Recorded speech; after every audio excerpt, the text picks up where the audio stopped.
కోసం ప్రగతి కోసం మందమరి మనగడకు అందరూ మందమరి మనగడకు అందరూ శ్రావణ పేరులో భూగర్భ గనులను వెంటనే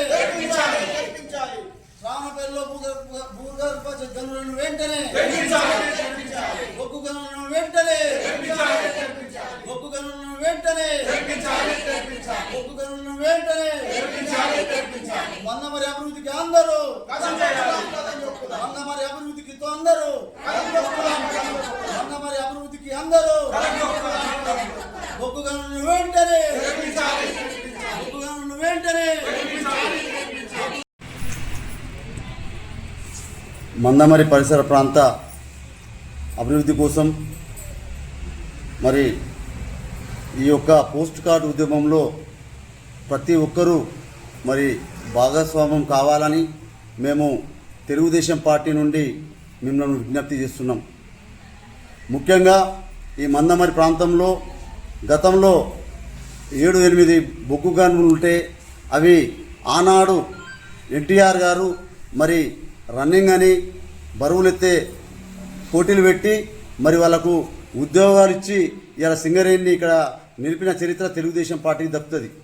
మరి అదేవిధంగా ఈ సింగరేణిలో భూగర్భ గనులు మొత్తం మూసిపోయి ఇక్కడ ఎవరైతే కార్మికులు 2000కు పడిపోయిన సందర్భంలో ఇక్కడ ప్రజలు చాలా ఇబ్బందులకు గురవుతున్నారు. ఎవరంటే ఈ చేతి వృత్తులు చేసుకునేవారు, కుల సంఘాల వారు, వివిధంగా దుకాణం సముదాయం వారు, వాళ్ళంతా ఇక్కడ ఫ్లోటింగ్ లేక బొగ్గు బానులు లేక మరి చాలా బాధపడుతున్నారు. అయితే ఇంకా యువతనైతే ఉద్యోగాలు లేక మరి వలస వెళ్ళి హైదరాబాద్లో వివిధ పనులు చేసుకున్నారు. ఇంకా కొంతమంది వాళ్ళ చెడు అలవాట్లకు బానిసలై మరి వాళ్ళ జీవితాలను నాశనం చేసుకున్నారు. కావున మేము ఏమైతే ఈ పోస్ట్ కార్డు ఉద్యమం అనగా ఏదైతే ఈ యొక్క తెలంగాణ రాష్ట్ర బొగ్గు గనుల సిఎండి బలరాం నాయక్ సార్ గారికి మేము పోస్ట్ కార్డు ద్వారా ప్రతి ఒక్క మన స్థానికంగా ఉండే ప్రజలు పోస్ట్ కార్డు ద్వారా వారు సింగరేణి డైరెక్టర్ గారికి దాన్ని పోస్ట్ చేయవలసిందిగా ఈ ఉద్యమం పేరు పోస్ట్ కార్డు ఉద్యమం.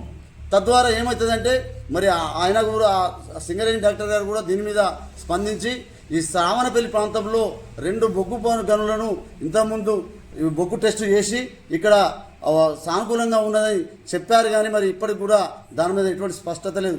కావున ఈ యొక్క ఉద్యమంలో ప్రతి ఒక్క రాజకీయ పార్టీలతో పాటు కుల సంఘాలతో పాటు మేధావులు, రాజకీయ నాయకులు, విలేకరులు కూడా దీన్ని పెద్దన్న పాత్ర పోషించి ఈ ఉద్యమాన్ని ముందరు తీసుకుపోవాలని నేను తెలుగుదేశం పార్టీ నుంచి విజ్ఞప్తి చేస్తున్నాను.